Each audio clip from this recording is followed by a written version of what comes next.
सब समझा तो पर पुट सब समझा तो ई वार मु उस समय छन आइन कया पर छा क्या मु भी पांजो मोचड़ो भी पांजो जेकर कुछ कुछंदासी तो पांजी छोकरी बदनाम थींदियो आई वारिस भी संग न वठंदो।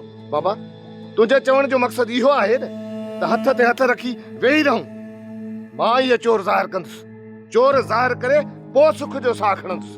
गंद में लठी हण दे न त कपड़ा पांजा ही खराब थींदे पुट। बाबा मां माठ करे त वेही भी नथो सघां न। असांजी इज्जत ते हमलो थियो, असांजे नंगल में कंहिं मेरी अख विधी आ त पोइ नथो मुड़ी न कम अहिड़ो कजाए जो नांग भी मरे ऐं लठ भी बचे। इहो तूं फिक्र न कर बाबा, मां अहिड़ो त कम कंदुसि जो नांग भी मरी वेंदो ऐं लीको भी ठही वेंदो। त पोइ ठीकु आहे तूं पंहिंजे मुंहं सां जांच कर पर चङी तरह जांच कजाए। तोखे पूरो पूरो एहतियात रखणो पवंदो, थी सघे तो उहो चोर कंहिं ॿिए घर आयो हुजे। बाबा तूं बेफिक्र रह, मां हर तरफ खां जांच करे पोइ कंहिंजी गिचीअ में हथ विझंदुसि। बाबा तूं भी छोकिरियुनि जो बिलो कर, किथे ईअं न थिए जो असां पटके पाइण खां बि हलिया वञूं। पुट मूं आयल रिश्तो मोटाए त कोन्हे न, बाक़ी मां छोकिरियूं खारे में त कोन खणंदुसि। वधीक इज़त ज़िलत जो मालिक मुंहिंजो रब आहे।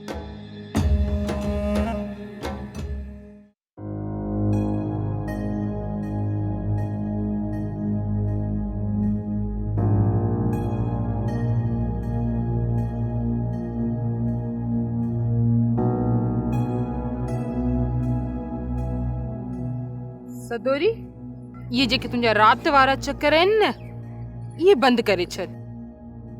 पंहिंजो न त बाबा जी इज़त जो सोच। पोइ त इज़त जो तोखे भी सोचण घुर्जे। छा तूं बाबा जी इज़त न आई छा?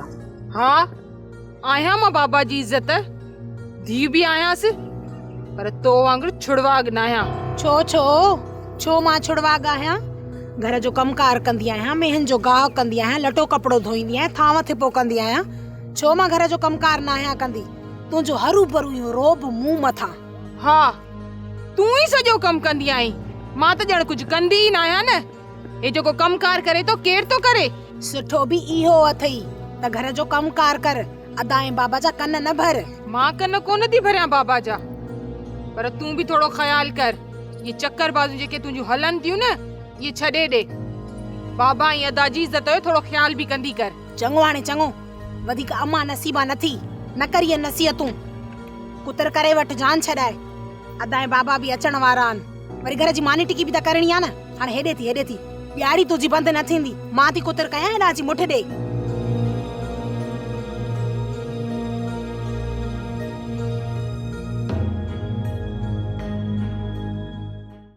सोप सीरियल सिंध जाई तमाम एपिसोड्स ॾिसो हाणे HD क्वालिटीअ में। विजिट करियो असांजो YouTube channel Sindh TV HD drama.